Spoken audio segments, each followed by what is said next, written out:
Hi friends, welcome to my channel. ఈరోజు వరలక్ష్మి వ్రతం యొక్క కథ చెప్తున్నాను. ఒకనప్పుడు పరమేశ్వరుడు పార్వతీయు విలాసంగా కూర్చుని ఉన్న సమయమున పార్వతీదేవి పరమేశ్వరుని, నాదా, లోకములో స్త్రీలు ఏ వ్రతమాచరించిన సౌభాగ్యము, పుత్రపౌత్ర సంపదలు కలిగి వర్ధిల్లెదరో అటువంటి వ్రతము ఏదైనా ఉన్నదా నాకు తెలుపవలనని పరమేశ్వరుణ్ణి అడిగింది. అప్పుడు స్వామి, స్త్రీలకు పుత్రపౌత్రాది సంపదలు కలగజేసేది వ్రతమొక్కటి గలదు. దానిని వరలక్ష్మి వ్రతమని అందురు. అది శ్రావణ మాసము శుక్లపక్ష పౌర్ణమికి ముందు వచ్చేది శుక్రవారమున ఆ వ్రతమును ఆచరింపవలెనని పార్వతీదేవికి ఇట్లు అనేను. స్వామి, మీ రాతనిచ్చిన వరలక్ష్మి వ్రతం ఎట్లు చేయవలెను? మీరు ఆనతిచ్చిన వరలక్ష్మి వ్రతం ఎట్లు చేయవలెను? ఆ వ్రతమునకు విధి ఏమి? ఏ దేవతను పూజించవలెను? పూర్వం ఎవరైనా ఈ వ్రతంను ఆచరించారా? వాటిని సవిస్తరంగా నాకు తెలియచేయమని ప్రార్థించెను. పరమేశ్వరుడు పార్వతీదేవిని, దేవి, మగధ దేశమున కుండియను నగరమును గలదు. అందున చారుమతి అనే ఇల్లాలు పతిని దైవంగా భావించి తన పతిభక్తితో ఎల్లవేళ సదాచారంతో అతన్ని పూజిస్తూ అత్తమామలకు సేవలు చేస్తూ సకలోపాచారములను చేసి సకల ప్రజలయందు సమభావమున గర్వం అనేది లేక విధేయతలతో సంచరించుచుండెను.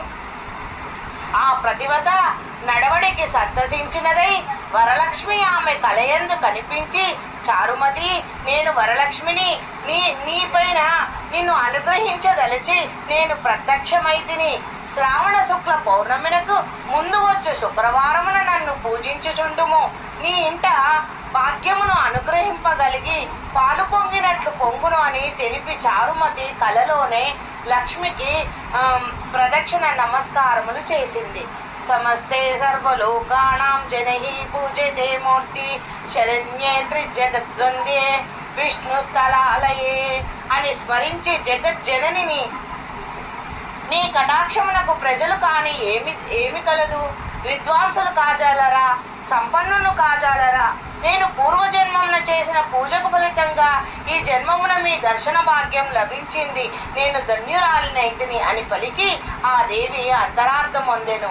చారుమతి వెంటనే మేలుకొని ఇంట 4 వంకలున్న కలయ చూచి దేవిని, ఎందునా కానరాక కలయందు వరలక్ష్మి కనిపించిందని తాను కలగంటినేనని పలికిన వాక్యములు భర్తకు అత్తమామలకు వినిపించెను.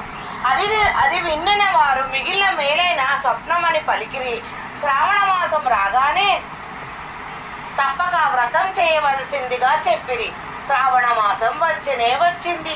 పూర్ణిమకు ముందుగా శుక్రవారము చారుమతి ఉదయమునే లేచి స్నానం చేసి పట్టుబట్టను కట్టుకొని ఇంటనొక ప్రదేశంలో ఆవు పేడతో అలికి చక్కటి మంటపాన్ని ఏర్పరిచి రంగురంగులతో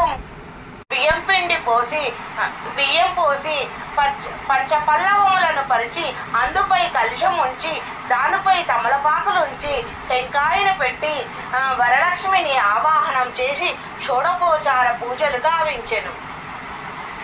పద్మాసనే పద్మకరే సర్వలోకైక పూజితే నారాయణే ప్రియే దేవి సుప్రభాత భవ సర్వదా అని ధ్యానించి 9 సూత్రములు గల తోరములను కుడి చేతన కట్టుకొని నానా విధములకు పిండి వంటలు నైవేద్యంగా పెట్టి ప్రదక్షిణ నమస్కారం చేసి వెంటనే ఆమె శరీరము నిండా ఆభరణములను నిండుకొనినవని కల్పోక్త ప్రకారంగా పూజ సెలిపి ముత్తైదువునకు 12 కుడుములు వాయనమిచ్చి దక్షిణ తాంబూలాలనిచ్చి గంధ పుష్పాదులనిచ్చి బ్రాహ్మణ ఆశీర్వాదమును పొంది దేవికి నైవేద్యం చేసిన పిండి వెంటలు బంధువులకు పంచి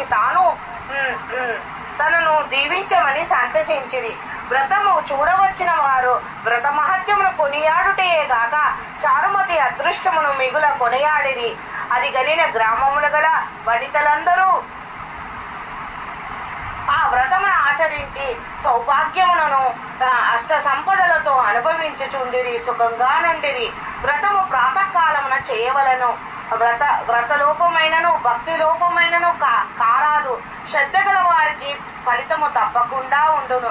ఏ వ్రతమైనను నిష్ఠతో నియమముతో చిత్తశుద్ధితో ఏ పూజ చేసినా మనకి సకల ఐశ్వర్యములు కలుగుతుందని ఇది శాస్త్రవాక్యము ముమ్మాటుగా జరిగి తీరుతుంది. Thank you for watching my video.